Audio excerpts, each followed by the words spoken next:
yang tinggalkan iman terhadap iman-imannya yang dibisikkan nafsu tadi basariyah, ditinggalkan. Siapa yang meninggalkan itu mau, maka wayu mimbillah, dia akan imannya benar. Wayu mimbillah ini bisa diartikan imanmu akan hanya pada Allah atas segala aspek apapun dalam akmaliyahmu.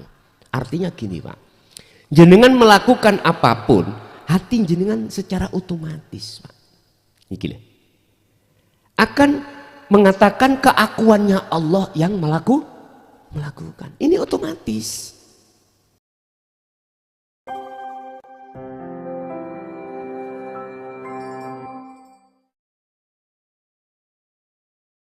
Dalam hari ini kita akan masuk pada materi, yaitu cara nafsu menyesatkan anak putu Adam. Cara nafsu untuk menyesatkan Nabi Adam dan anak putu Adam. Hal ini termaktub di dalam surah Yusuf ayat 53. Surat Yusuf ayat 53. Bahwasanya nafsu itu selalu mengoyak-ngoyak iman kita. Bagaimana kita bisanya tersesat iman kita pada selain Allah, berbagai cara nafsu atau iblis untuk menyesatkan kita. Tetapi Allah juga memberikan perbandingan. Perbandingan artinya perbandingan itu biar netral gitu. Dalam surah Al-Baqarah ayat 208. Allah memberikan penjelasan, wala tattabi'u, ojo manut sira kabeh khutuwati syaiton ing bisikane nafsu dalam dirimu. Jangan kau ikuti itu. Sebab innahu sak temene setan lakum terhadap kamu sekalian, nafsu itu iku aduun mungsuh mubinun kang nyoto. Sebab sesungguhnya nafsu dalam dirimu itu mungsuhmu yang nyata. Ini Allah memberikan petunjuk itu secara enggak langsung. Allah itu membuka rahasia terhadap nafsu dalam diri kita masing-masing, supaya kita tidak mengikutinya. Dengan cara apakah yang namanya iblis atau nafsu untuk menyesatkan kita? Dengan cara apa? Innan nafsah sak temene nafsu ikulah amrotum bisu, mencondongkan hatimu untuk beriman terhadap selain Allah. Contoh. Ketika jenengan ini beramal, akmal itu ada kaitannya dengan jasmani. Entah sholat, entah zakat, entah poso, entah haji, atau entah makan, minum, bekerja, apapun. Ya, apapun. Ini aktivitas yang ditimbulkan oleh jasmani. Makanya disebut akmal itu hal-hal yang berkenaan dengan jasmani. Apa yang muncul di dalam diri kita, pada diri kita akmal. Nafsu itu bisi dalam ruhaniyah kita, hati kita. Untuk apa? Untuk mengukuhkan, mengimankan, merasakan kalau kita yang melakukan. Kalau kita insan, manusia yang melakukan. Kita dipaksa untuk beriman kalau kita yang melakukan. Ini bentuknya nafsu masuk di dalam diri kita untuk menyesatkan kita pada Allah lewat pengakuan. Padahal kan sudah jelas. Allah katakan, aku iki ada di dalam dan di luar dirimu. Mengapa kau mengikuti sifat basariyah di dalam dirimu? Yang sifat basariyah itu memang ada nafsu yang sering membisiki hatimu supaya dirimu itu ngaku kalau dirimu yang melakukan. Alladzi utawi nafsu iku yuwaswisu selalu membisikkan fi sudurin nasi ing dalem piro-piro dadane manusia. Selalu setiap saat dan waktu. Kados kula contone ngeten niki sadar atau tidak kusadari. Nafsu iku mbisik. Son akonono kalau kau yang bertausiah. Ini Pak. Selalu bisik. Saya dipaksa oleh nafsu dalam diri saya lewat sifat basariyah itu untuk mengakui kalau saya yang bertausiah. Munculnya tausiah itu dari saya. Padahal Kanjeng Nabi sampun dawuh di dalam hadis Bukhari terkait masalah apa yang muncul dalam diri saya itu datangnya dari Allah. La haula wala quwata illa billah. Ditegaskan son awakmu iku la haula. Iki cara Allah memberikan memberikan keseimbangan dari bisikan nafsu tadi supaya kita tidak terjebak. Son kau itu kan la haula, tidak punya daya upaya apapun untuk bertausiah. Tidak punya daya upaya apapun untuk mendengar, melihat, berbicara, bahkan bernafas apapun nggak punya kau. Nangis Pak, kalau sudah diperingatkan Allah tentang mereka, hati itu nangis. Mengapa nangis? Lawamah kita muncul, menyesali semua apa puluhan tahun kita itu ngaku. Wala kuwata dan kaum son tidak punya kekuatan apapun dalam hal bertausiah, nggak punya. Ilmu nggak punya. Apapun nggak punya. Lah, kok muncul perkara pada dirimu seperti itu karena illa billah. Keumpama Allah yang ikut teko aku son, gak teko raimu. Ngoten. Ini Pak, kalau kita sadar diri bahwasanya apa yang diimbangkan Allah, ilmu sir dari Allah seperti ini, maka kita akan bisa keluar dari bisikan hawa nafsu. Mohon maaf. Kalau kita tidak mengindahkan yang namanya pengajaran Allah untuk menyeimbangkan bisikan nafsu, udahlah siapapun kita, apapun status kita, apapun pangkat kita, apapun, kalah dengan nafsu, kalah. Kalau kita ruhaniyah kita sudah masuk dalam jebakan nafsu, dipaksa untuk mengakui, akibatnya apa? Fi qulubihim maradun fazadahumullahu maradun.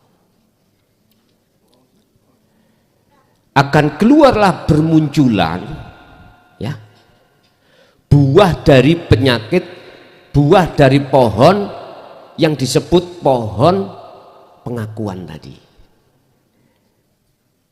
Jadi pengakuan itu boleh saya katakan pohon. Kalau itu sudah tumbuh di dalam hati kita akan berbuah, Pak. Apa buahnya? Riya, berarti kita pamer, ningati, ngaku-ngaku. Ketika saat ngaku-ngaku terjadi, biar dipandang masyarakat kula niki ahli tahqiq, begitu, ahli agama, ahli kitab, ahli nahwu shorof, ahli hadis, ahli Quran.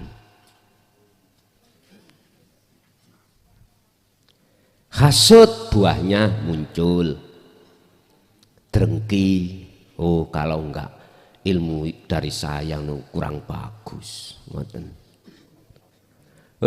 Kalau tidak jaya baru gak jelas, muncullah. Terus ada muncul lagi figur lainnya, akhirnya aku anggap nyaingi saya.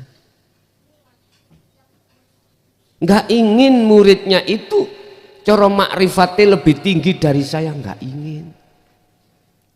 Jadi tak tutupi, Pak, kunci-kunci gak tak gemehke.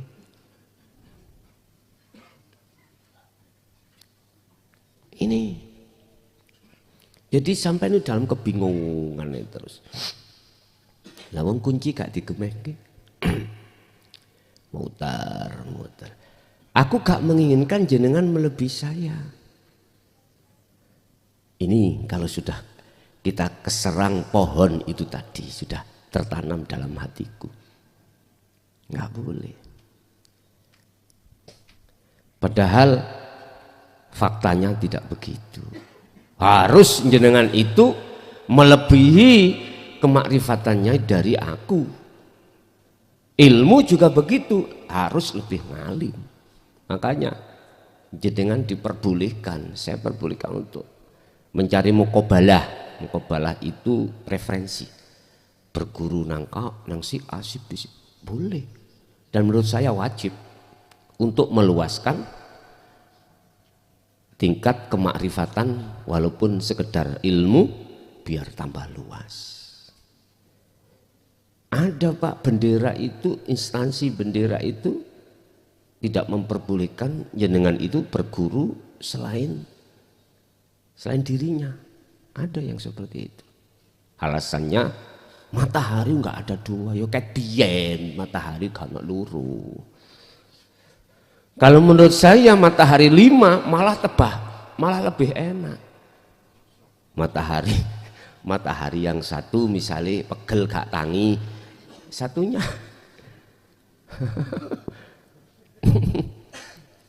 nggak apa-apa. Hanya memang bilang kalau kau sudah masuk dalam benderaku nggak boleh keluar, cari-cari yang lain nggak boleh. Alasannya nanti kau tambah bingung, nek perasaanku tambah buka itu kepahaman. Yes, urusannya masing-masing. Takabur buahnya gandol, buahnya pohon itu takabur. Loh, mohon maaf, Pak, gumede, takabur gumede, merasa kita itu, saya itu lebih dari segalanya, jatuhnya saya nanti pasti akan menganggap orang lain lebih rendah. Terus kalau seperti ini apakah tidak lebih gila daripada iblis? Aba wastakbar wa kana minal kafirin. Persoalan mengapa Ajazil itu enggak mau melaksanakan perintah Allah untuk bersujud terhadap Adam iku gara-gara ana khalaqtani minan nar wa khalaqtahu min tin. Gara-gara ini, ayat ini. Gara-gara Azazil itu merasa lebih baik daripada Adam. Persoalan gini. Tapi ini skenario Allah loh Pak ya. Cuman saya mengupas dari berangkatnya persoalan ini masih dalam proses. Proses kalau Azazil itu memang munculnya takabur ya karena siapa? Itu kan cuman proses mawon. Itu kalau sudah duduk kita bebas dari godaan nafsu baru bisa ngomong. Iya, riya ya sing munculno ya sapa? Takabur ya sapa? Terus iku ya sing berkuasa ya siapa? Kami tidak memandang dari wilayah yang sudah pada terminalnya enggak, proses perjalanan dulu biar enggak bingung maksud saya itu gitu. Lah buah-buah ini Pak yang akan menjadikan hati kita itu selalu berbuat jahat pada Allah karena mengikuti bisikan nafsu. Lah bukan perkaranya Allah itu tidak ada di situ, ndak. Kita yang membelakangi Allah menghadap terhadap nafsu. Ini persoalannya. Akhirnya kita berlaku amal apapun ya. Baik yang dikatakan taat maupun maksiat lebih-lebih. Hati ini membelakangi Allah. Bentuknya kita telah masuk dalam jebakan bisikan nafsu supaya kita ngaku. Wis itu kudu sampean pegang amaliyah apapun yang terjadi pada diri kita. Manakala hati ini merasa keakuan kita yang melakukan, berarti kita telah kena bisikan hawa nafsu.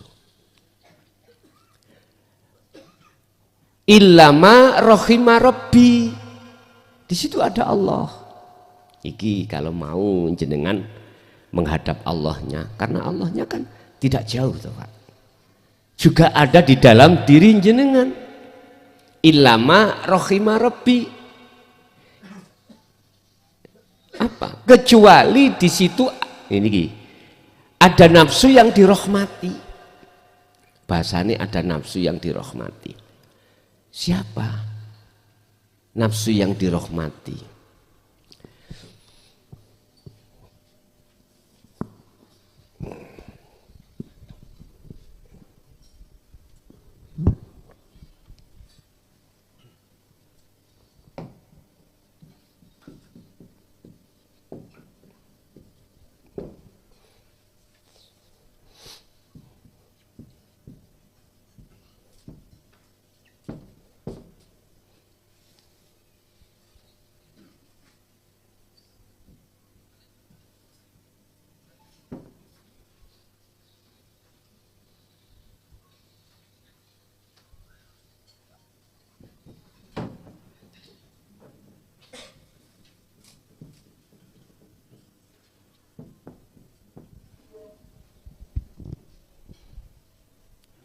Inilah nafsu yang selalu menggoda kita, masuk di dalam instansi yang disebut basariyah,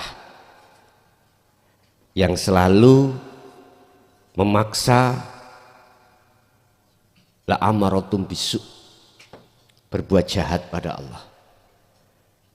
Tetapi ilama rohima rabbi, ada nafsu yang dirahmati ini, yang masuk dalam bendera atau instansi yang disebut basiroh. Ini prosesnya nanti maksudnya Allah, cuman diproses dulu. Ketika saat kita mengindahkan dari satu firman Allah wala tattabi'u khutuwatis syaiton innahu lakum aduwwum mubin di depan tadi, maka kesadaran dalam diri jenengan nafsu atau gini, nafsu ana, nafsu ana makhluk, ana kholik.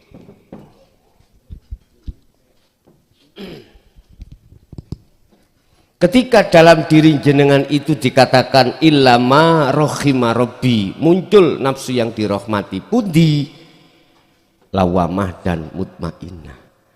Lawamah berarti sampai sadar, sudah tahu kalau selama ini jenengan ditipu oleh basariah iki untuk mengaku-ngaku tadi dari segala hal akmal yang dilakukan dalam diri kita. Akhirnya apa? Muncullah namanya taubatan nasuhan, ya. Karena lawamah dalam diri sampean sadar bahwasanya selama ini kita ditipu oleh nafsu, oleh karena kita memperhatikan peringatan Allah yang mengatakan wala tattabi'u khutuwatis syaiton innahu lakum aduwwum mubin. Jangan kau ikuti ajaan nafsu, ajaan setan. Apa ajaannya itu? Nyuruh dalam dirimu supaya beriman bahwasanya kau yang melakukan. Sadar Pak sampean. Akhirnya Allah tidak diam di situ. Allah yastami'unal qaula. Allah pasti akan memberikan jalan, yaitu ilmu tentang dinul haq.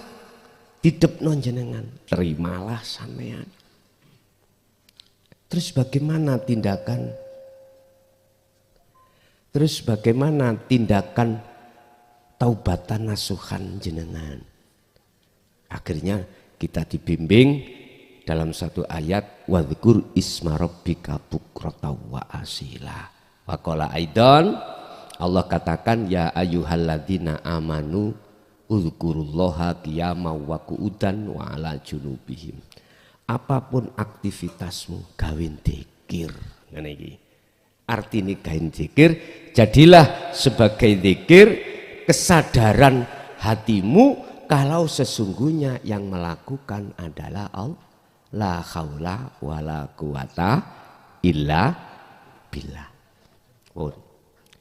Kalau sudah begitu, tadi lawamah. Muncullah secara otomatis mutmainnah.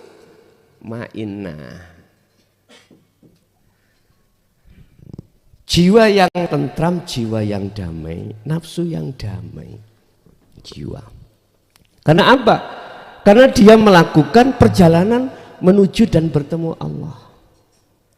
Wahai jiwa yang damai, irji'i, kembalilah kau ila rabbiki, terhadap Tuhanmu. Ini kan kata perintah, Pak. Berarti jenengan posisinya sudah di sini. Sudah mendapatkan hidayah alladzina yastami'unal qaula, selanjutnya wayat tabi'una aksanahu, menjalankan petunjuk itu tadi. Menjalankan petunjuk itu tadi. Apa bentuknya jenengan? Takarrub, si salik mengadakan proses suluk, perjalanan fitrah, tinggalkan iman yang bisikan nafsu tadi untuk beriman pada Allah. Ini posisi jenengan dalam perjalanan untuk takarrub, mendekat dan bertemu Allah, atau beriman hanya pada Allah. Ingat, wa may yakfur bitaghut, Al-Baqarah 256. Barang siapa yang tinggalkan iman terhadap iman-imannya yang dibisikkan nafsu tadi basariyah, ditinggalkan. Siapa yang meninggalkan itu mau, maka wa yu'min billah, dia akan imannya benar. Wa yu'min billah ini bisa diartikan imanmu akan hanya pada Allah, atas segala aspek apapun dalam amaliyahmu. Artinya gini Pak, jenengan melakukan apapun, hati jenengan secara otomatis Pak, ini akan mengatakan keakuannya Allah yang melakukan. Ini otomatis. Masalahnya Allah katakan dalam Al-Quran itu wa may yakfur bitaghut wa yu'min billah. Barang siapa tinggalkan iman terhadap nafsu, maka dia pasti imannya pada Allah. Atau diartikan barang siapa tinggalkan selain Allah, maka dia pasti bertemu Allah. Ini Quran Pak, hukum yang tertinggi bagi umat Islam, hukum yang paling tinggi. Setelah itu as-sunnah, setelah itu ijma' qiyas. Apa as-sunnah itu? Ya sesuatu yang telah dilakukan Kanjeng Nabi terus diceritakan. Jadi munculnya as-sunnah setelah Kanjeng Nabi wafat. Itu namanya as-sunnah. Siapa yang menceritakan? Makanya disebut rawi. Ya, rawi itu sang cerita. Kan ada tahapan-tahapan. Ada rawi, ada hadis sahih, ada hadis hasan, ada hadis doif atau dan macam-macam. Ini kan melihat tingkatan rawi itu, sang pencerita. Sumbernya dari mana? Yang jelas hadis itu menceritakan apa yang selama ini Rasulullah lakukan. Diceritakan. Sehingga bisa dijadikan sebagai hukum perbandingan atas hukum yang tertinggi di dalam Al-Quran. Ini kan khusus untuk umat Islam ya, sing fanatik dengan dalil, padahal dalil itu artinya bukti. Bukti itu lewat alam bisa Pak, bukti. Gak harus ndelok Quran, alam iki ya Quran padha. Pun mutmainah muncul, iya berarti jenengan ada greget, ada kemauan, ada kehendak ingin takarrub, mendekat dan bertemu Allah. Karena modal sudah diterima, yastami'unal qaul, wejangan-wejangan tentang dinul haq sudah jenengan terima, akhirnya muncul. Kalau sudah muncul begitu, maka selanjutnya jenengan tinggal menjalankan bagaimana setiap aktivitas yang terjadi pada jenengan itu secara otomatis akan muncul keakuannya Allah yang melakukan. Illa billah. Tidak ada bisa gerakan apapun makhluk itu enggak ada punya itu. Lah munculnya itu karena illa billah. Lah kalau sudah di posisi ini jenengan, maka ayat yang mengatakan alladzi yuwaswisu fi sudurin nas itu gak ngefek. Ngerti gak ngefek? Surat An-Nas itu Pak ya. Jadi surat An-Nas. Surat An-Nas itu menceritakan tentang pentingnya jenengan itu minta perlindungan Allah dari bisikan hawa nafsu. Yang hawa nafsu membisik fi sudurin nas di dalam dadanya manusia, yaitu hati, iku minal jinnati wan nas. Hati memakai jin dan manusia sebagai alat untuk membisikkan jenengan. Jenengan dibisik sholato, kuwi engko nek gak salat ikut dilebokno neraka. Nek salat akmu dilebokno swarga. Akhirnya jenengan salate krana ben dilebokno swarga. Iki memang di kelas syariat dibisiki ngono. Kapan jenengan ikut dibisik keseimbangan dawuh dari Allah? Nah, iki kudu diteruske. Empun mandek di atas itu, nek sampean mandek di situ ya, engko akhirnya masuk di dalam surat An-Nas ini nanti. Dibisiki manusia. Ada Pak, seseorang itu membisiki, mendoktrin hati jenengan ini untuk beriman selain Allah. Sopo sing ngaji?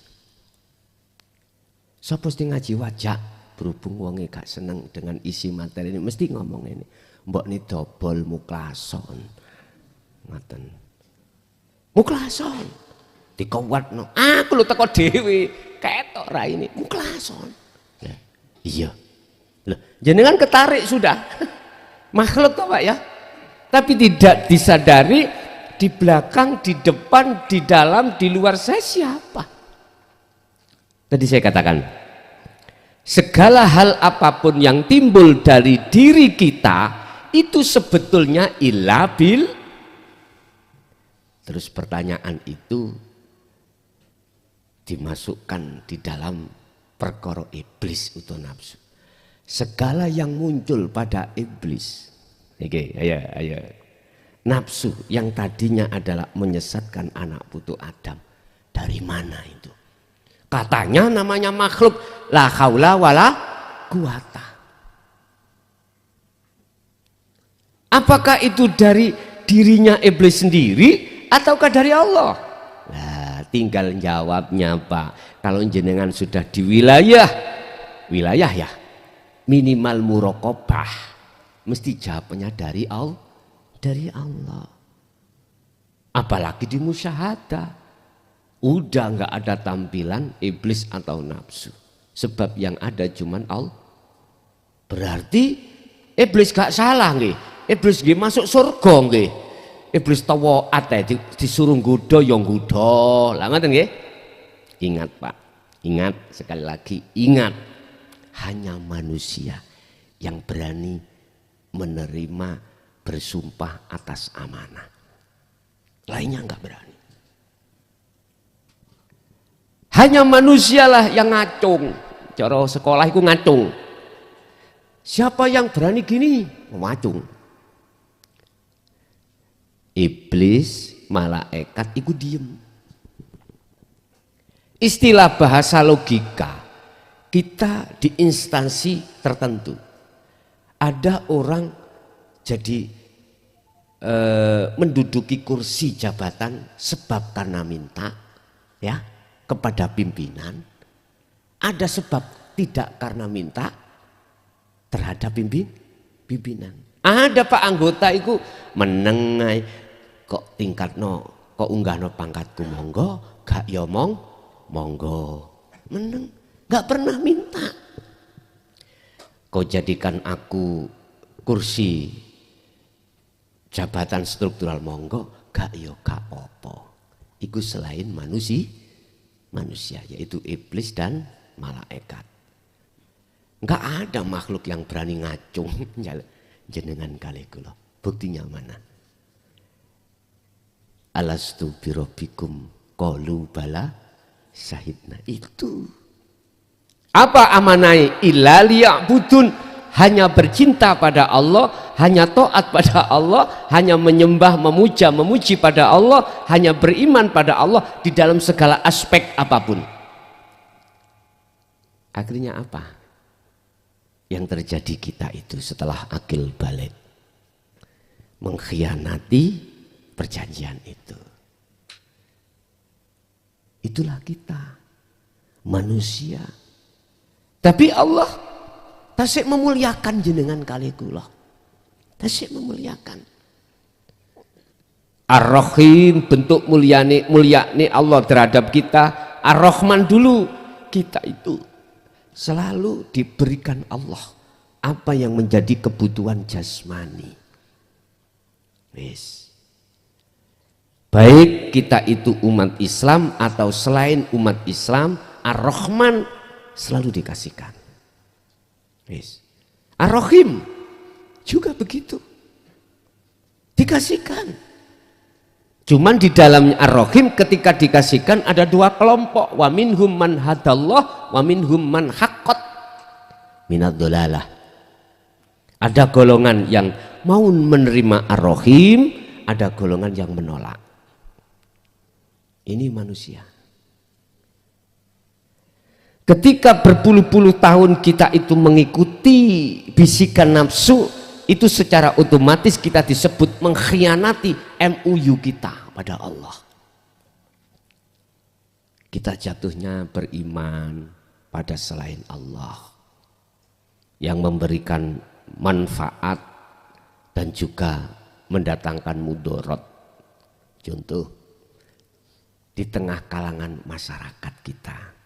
Sampai ilinga bahasa santet. Iling nggih?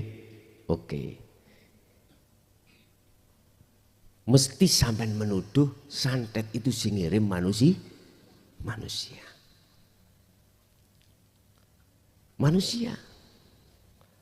Bahasa santet kan adanya di Indonesia ya. Mungkin Pulau Jawa ngono. Kiriman manusia lain terhadap yang lain. Dengan dasar sakit hati, dengan dasar dijak tolong, dimintai pertolongan, karena memang asalnya sakit hati. Tingkatan santet itu juga nggih bermacam-macam. Ada yang sakit itu gak sembuh-sembuh. Ada santet itu yang membuat jenengan kecelakaan. Macam-macam. Lo memangnya di situ ada ilmunya, Pak. Ada santet itu supaya jenengan gendeng. Hilang akali. Bahkan ada santet sampai membunuh. Ini kan kita dulu beriman toh. Kalau datangnya mudorot, bahaya itu dari manusia. Karena memang kita masih di dalam belenggunya hawa nafsu. Lah sekarang ketika saat Allah sudah mendatangkan al-qaul, kalau bahasa Nabi Adam itu kalimat, isinya adalah ajaran untuk kebenaran iman hatimu terhadap Allah.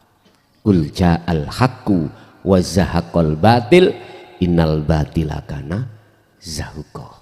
Itu kalau diterima. Qul katakan Muhammad. Ja'a teko opo al haqqu hak. Jikalau perkara hak itu datang maka musnahlah perkara batil. Ini. Ketika kebenaran sudah jenengan terima dalam hati kebenaran tentang iman, bahwasanya semua itu Allah, bukan manusia. Bukan manusia yang mendatangkan manfaat atau mudorot, itu bukan manusia tapi Allah. Kebenaran ini sudah jenengan terima, wayat tabiuna aksanahu, dan jenengan iki mengamalkan, mengikuti petunjuk-petunjuk itu, dipraktekke, maka itulah yang disebut mutmainnah. Jiwa yang damai dikarenakan dia kembali imannya pada Allah, radiyatan mardiyah, olehnya dia kembali karena diridani oleh Allah. Apa akhirnya? Radiyatan mardiyah. Terus ayatnya fadkhuli fi ibadi fadkhuli, maka kumasukkan kau, aku kata Allah memasukkan kau di dalam golongan hamba, wadkhuli fi ibadi wadkhuli hamba yang ada di dalam rahmat. Jannah itu rahmat, kedamaian. Akhirnya damai sampean. Gak punya sirik nang si A yang katanya tadi yang ngirim santet. Gak. Garwa sampean ngecemes gara-gara sakulan kok belanjani 10.000, ya jenengan nang ati gak loro. Ibuke gak diwene-wenehi ya atine gak loro. Karena apa? Karena segala hal apapun yang muncul dan timbul datangnya dari Allah. Ini kalau hati sudah di situ. Loh, kalau hati sudah di situ Bapak Ibu, maka nafsu itu gak ngefek udah. Iblis wis gak ngefek. Godaan iblis, godaan nafsu wis gak ngefek datang jenengan terhadap diri Anda. Sehingga mengapa kok yo Allah mengatakan, jikalau kau sudah di wilayah iman terhadapku, untuk langkah selanjutnya adalah qiyaman ketika kau berdiri, wa qu'udan ketika kau duduk, wa ala junubihim ketika kau berbaring. Tetap ingatlah padaku. kata Allah. Ingat padaku bagaimana? Baik ketika kau itu sadar diri maksudnya terjaga loh Pak, mboten tidur apa namanya. Baik ketika tidak tidur atau tidurmu, sadarlah bahwasanya semua yang menguasai itu aku. Berarti betul jenengan iki mengamalkan la haula wala quwata illa billah. Maksudnya bukan bacaannya. Kalau bacaannya anak kecil bisa. Bisa. Lah untuk mengamalkan inilah. Jenengan itu prosesnya seperti itu tadi. Satu, caranya nafsu untuk menyesatkan anak putu Adam, menanamkan iman, dipaksa kita untuk mengakui bahwasanya apa yang muncul dalam diri kita datangnya dari diri kita sendiri. Itu nafsu. Kalau nafsu itu sudah tidak bisa nggoda jenengan lewat pengakuan, mohon maaf Pak, wayabghunaha iwaja. Apa? Dia akan berupaya bagaimana jenengan iki iman yang sudah lurus jadi bengkok. Bagaimana iman jenengan yang sudah lurus ikut dibengkokkan. Dibengkokkan. Terus bagaimana caranya membengkokkan? Mohon maaf. Sekali lagi mohon maaf bila mana keterangan ini nanti masih kontroversi di antara jenengan siapapun yang mendengarkan. Ngeten. Sampai nanti dibisiki, dibengkokkan akan mengatakan hanya kau yang benar. Hanya agamamu yang benar. Nyun sewu, ada makalah yang mengatakan bahwasanya agama itu semuanya sama. Itu salah. Ada yang begitu. Kan ada makalah yang berbicara seperti itu. Ada figur, mungkin jenengan pernah mendengar. Figur itu mengatakan gini, semua agama benar, nggak ada yang salah. Atau semua agama itu sama. Akhirnya diserang. Tes. Dengan dalil inna dina indallahil Islam. Salah itu. Loh figur ini ahli tasawuf Pak. Mungkin jenengan aku gak usah nyebut. Karena nanti berurusan dengan undang-undang gak boleh. Figur gitu aja. Termasuk apa yang nanti kami sampaikan. Nanti akan ditanamkan dalam diri Anda dengan tujuan untuk membengkokkan iman sampean yang sudah benar. Caranya akan ditanamkanlah di dalam hati kita untuk mengatakan yang benar diri kita sendiri, yang lainnya salah. Berarti ini masih fanatisme jeneng ini. Ditanamkan seperti itu. Sehingga kau melihat seseorang yang imannya tidak sama dengan dirimu, mohon maaf. Tidak mengatakan itu masih proses, enggak. Mengatakan neraka kamu. Jadi neraka nih orang dan lain sebagainya. Padahal ulaika fi dhalalim ba'id. Ketahuilah, ketika nafsu itu membengkokkan imanmu yang sudah kenceng, iman yang semuanya karena Allah, iman semua karena Allah, semuanya Allah, itu sudah benar dibengkokkan, akhirnya jenengan iki menyalahkan, karena masih melihat orangnya, masih melihat agama yang tertulis. Di situ. Inilah jawaban apakah dengan ketaatan iblis yang diperintahkan untuk menyesatkan umat, apakah iblis masuk surga atas ketaatannya itu?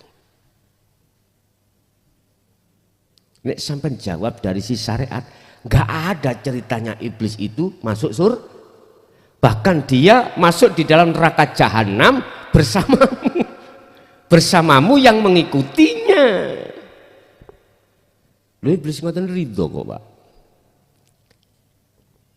Dihujat, dicaci oleh umat seluruh dunia itu ridho. Karena memang dapuknya, tugasnya dia sebagai penyesat.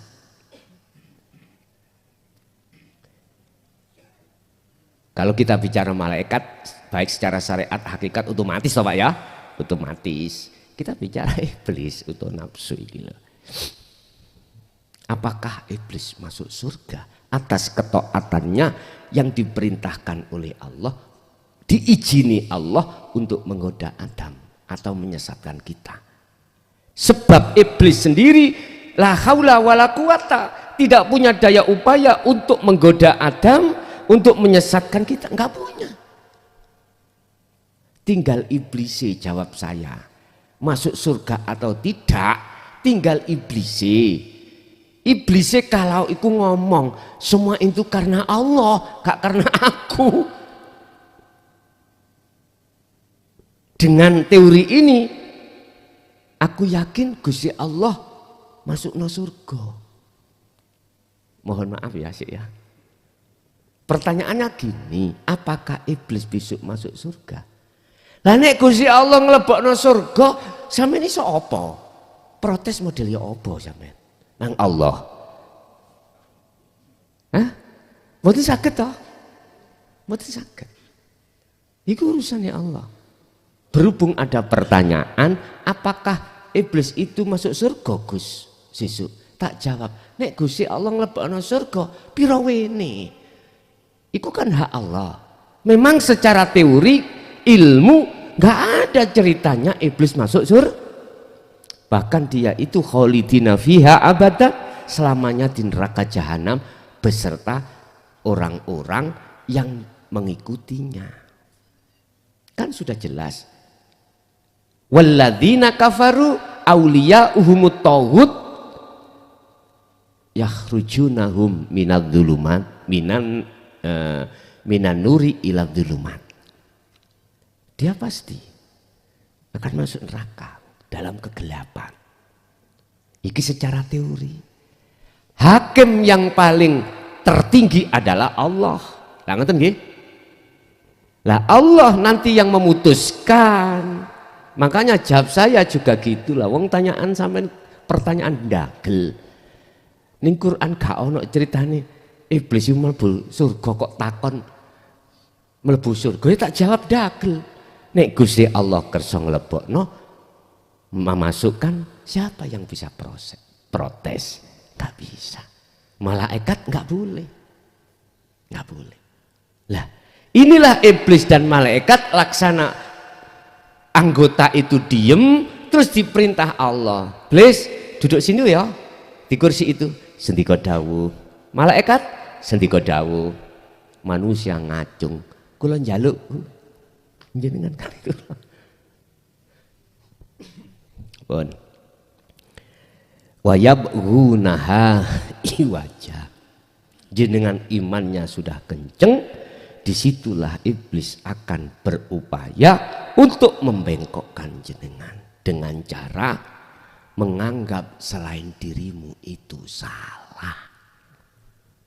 Termasuk iblis. Iblis itu salah, menyesatkan. Kita tidak melihat bahwasannya di belakang iblis itu ada tugas legal, Pak. Legal. Istilah legal standingnya dia punya kartu as, izin dari Allah.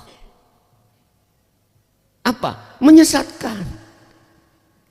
Kalau tidak dapat izin dari Allah, gak mungkin iblis iku klunuk-klunuk bisa moro nanggone Adam waktu ning surga terus bisiki nang Adam, gak mungkin. Sama ketika saat kita itu di posisi akil balik, nafsu itu diizini Allah untuk menggoda ruhania kita, untuk menyesatkan rohania kita atas dasar izin. Gambaran ini loh Pak, wong sing mlebu masjid sholat itu atas dasar izin dari Allah. Wong sing mlebu lokalisasi iku ya oleh izin saking Allah. Lho Gus, iku lak mencampurkan hak dengan batil. Iku bahasa syariat Pak ya. Tolong jangan lihat afalnya manusia. Wis sampean gowo elek situ. Dalile la haula wala quwata illa billah. Iki doa sampean resapi, sampean lebokno ning ati sampean cek gak gampang jenengan ini untuk menyalahkan akidah iki wau. Sama. Tinggal pertanyaannya, ketika masuk masjid itu posisinya hati jenengan duduk di mana? Ketika masuk di lokalisasi, hatimu duduknya di mana? Pertanyaan aku bener kan gini, dari pertanyaan yang berkembang. Jari Gusna lokalisasi gak apa-apa, sing penting ati dzikir nang Allah. Aku takok saiki, betul tah? Sebab nyuwun sewu Pak, wis tah apapun alasannya. Kalau dirimu sudah fana ning kuno apa iso ngene?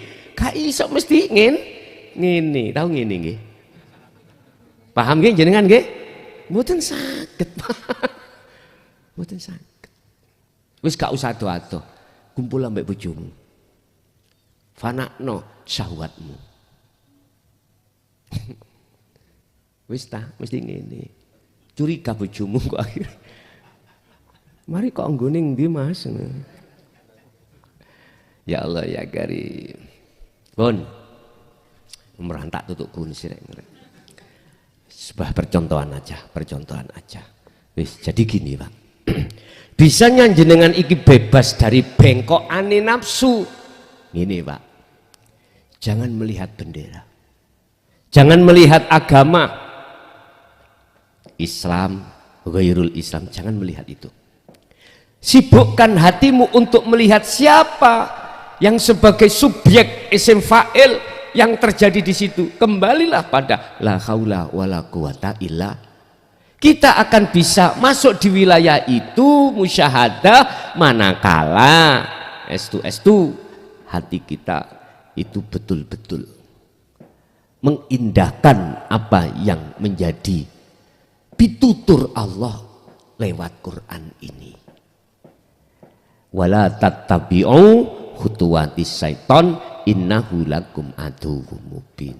Iblis oleh bisa gitu ya sebab teko aku. Malaikat oleh bisa memberikan petunjuk katanya itu ya di situ karena aku.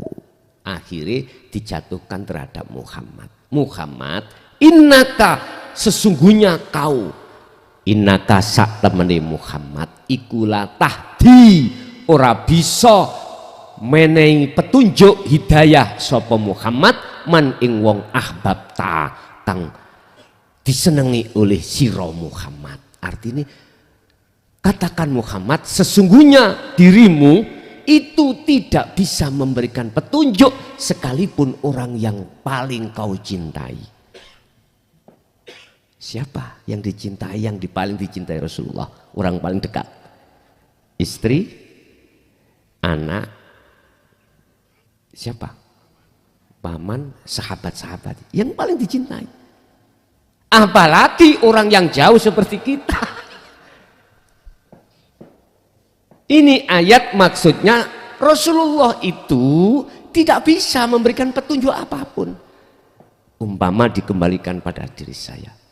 Walaupun ilmu yang kami sampaikan katanya itu adalah wahyu yang paling pungkas, yaitu tentang dinul haq la ilaha illa ana, tapi jangan kau punya iman kalau saya yang memberikan petunjuk.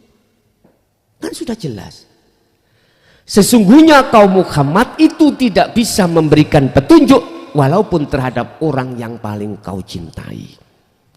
Walakinnallaha lagi. Dan sesungguhnya utawi Allah iku yahdi sing iso aweh petunjuk man ing wong yasha'u kang din karepake sapa Allah ing man. Akan tetapi yang memberikan petunjuk itu Allah terhadap man hamba yang dikehendaki. Ini Pak. Berarti ayat ini menegaskan bahwasannya makhluk siapapun bahkan puncak yang dianggap paling mitos paling tinggi ya di mata Allah Rasulullah Muhammad itu nggak bisa, apalagi kita. Berarti yang memberikan petunjuk hanyalah Allah terhadap orang yang dikehendaki. Siapa mereka? Tandanya jenengan kalau hati sudah ada iman, nafsu datang yang goda karena Allah, iblis menyesatkan karena Allah, malaikat yang membawa wahyu karena Allah, berarti jenenganlah yang dimaksud ayat ini. Yahdi mayyasha, man orang yang dikehendaki oleh Allah. Ayat ini tidak membahas nasab, nggak membahas duriyah. Saiki gegeran nasab mengklaim yo aku iki keturunane Rasul sing Wali Songo enggak, sing keturunan Wali Songo balik. Ya Allah, ojo gegeran bos, umat iki sing bingung. Jaan pengikutmu iku piye, bagaimana caranya ben wosul ketemu Allah, wis iku wae. Gak usah kok suguhno makalah mengklaim iki mengklaim itu. Ya Allah, prihatin saya. Iya, walaupun aku bukan siapa-siapa, aku lu prihatin mendengar royoan nasab, royoan sanad. Yun sewu, pun berhentilah saling mengklaim, berhentilah. Ajaan umatmu itu tuduhkan, tunjukkan, ajaklah, berilah bagaimana cara umatmu itu bisa takarub dan mendekat Allah dan bertemu Allah. Sibukkan itu, kasih tahu dia, kasih tahu. Mohon maaf, ini sebuah kritikan membangun, bukan ngilok norono, enggak. Ben netral suasana ini, ben rukun umat Islam ini. Gak gegeran. Orang telat gak sholat Jumat ngono wis diilok-ilokno. Orang telat gak sholat ngono diilok-ilokno, kapar kapir gitu. Padahal kita tidak tahu dia tertidur. Dia pada waktu itu akalnya masih disimpan Allah. Mohon maaf. Jadi tidak ada rasa untuk menyalahkan, enggak. Tolong berhentilah saling mengklaim, ajaklah umatmu, pengikutmu untuk lekas kembali dan bertemu Allah. Itu aja. Jikalau punya kuncinya untuk musyahadah, kasih tahu. Jangan jadi orang yang meleki. Jangan, ya. Kasihan umatmu. Siapa nanti yang tanggung jawab? Kau punya umat, punya pengikut, kau ajak ke Allah katanya. Matamu sik buta apa enggak? Kalau matamu sik buta, bahasa Indonesia loh Pak Iba. Jangan diartikan bahasa Jawa. Nanti artikan bahasa Jawa kasar ya. Apa mungkin mata kita itu buta bisa menuntun yang buta yang lain untuk bisa sampai tujuan? Udahlah sadar, wis gak usah kita itu mengklaim yang benar terus yang salah sana, gak usah. Udah sibukkan umat ini bagaimana caranya untuk bisa lekas kembali dan bertemu Allah sebelum kematian itu datang. Bapak Ibu hadirin jamaah rahimakumullah. Kalau kita tidak bisa dibengkokkan oleh nafsu dalam diri kita, inilah nafsu akan menyerah. Artinya menyerah, Allah sudah tidak mengizini terhadap nafsu dalam dirimu si A untuk menggoda. Inna akramakum indallahi atqakum. Inilah pangkat derajat yang paling tinggi di mata Allah. Dirimu disebut orang yang bertakwa. Akhirnya Rasulullah muncul hadis Rasulullah dengan kalimat ittaqullaha haitsuma kunta. Dimanapun kau berada, selalulah bertakwa datang Gusti Allah. Kesimpulan, apapun yang terjadi pada diri kita, orang yang sudah megang selalu takwa itu mesti duduk di tajalli. Artinya menetapkan secara otomatis dalam dirimu keakuan Allah yang melakukan, bukan makhluk. Itulah ana nafsu, jadi ana kholik, yang tadinya nafsu diri, ana makhluk. Paham Pak Ki? Pun.